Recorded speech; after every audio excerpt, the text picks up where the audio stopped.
Café com leitura, Juízes capítulo 19. O levita e a concubina é a história que mostra que o pecado de uma simples família leva a pecados maiores que se tornam sociais e destrutivos para todo Israel. Essa é uma lição preciosa para nós, porque nós precisamos aprender a saber lidar com os nossos pecados. E como fazemos isso?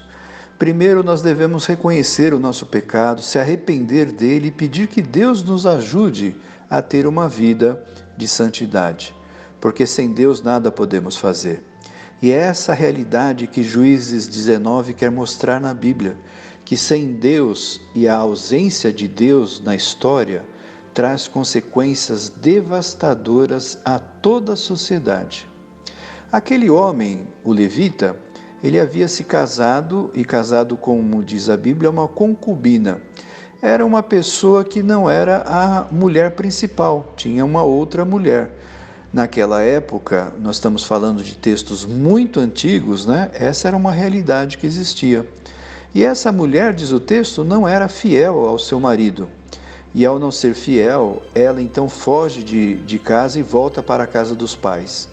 Mas o seu marido, amando ela, vai até ela procurá-la para que ela volte à sua casa.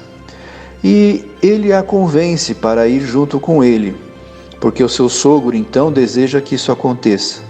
A gente precisa aprender a não criar uma expectativa sobre as aparências.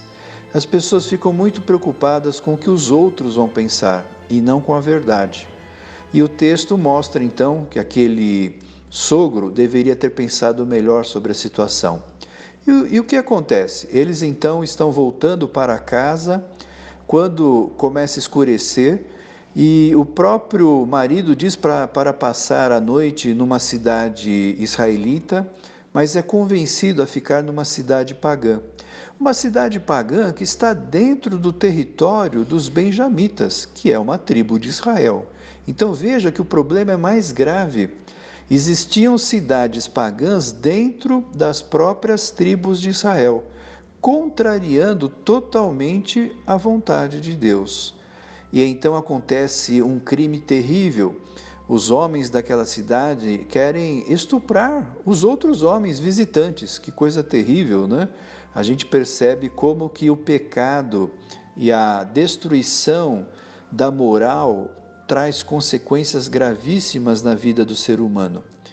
E então é oferecido àquela mulher, ela é colocada para fora da casa, ela é estuprada, violentada e morta. E isto é terrível, mostra a violência do pecado e a violência daquela situação. Muitas vezes nós não estamos longe dessa realidade, quando nós vemos tantos feminicídios no Brasil, tanta violência contra a mulher, e nós percebemos que aquilo que aconteceu há milhares de anos atrás ainda é uma realidade atual por causa do pecado do ser humano. E nessa questão, então, nós precisamos buscar uma orientação clara de Deus para que Ele nos ensine a viver a realidade de fé e vida em Jesus.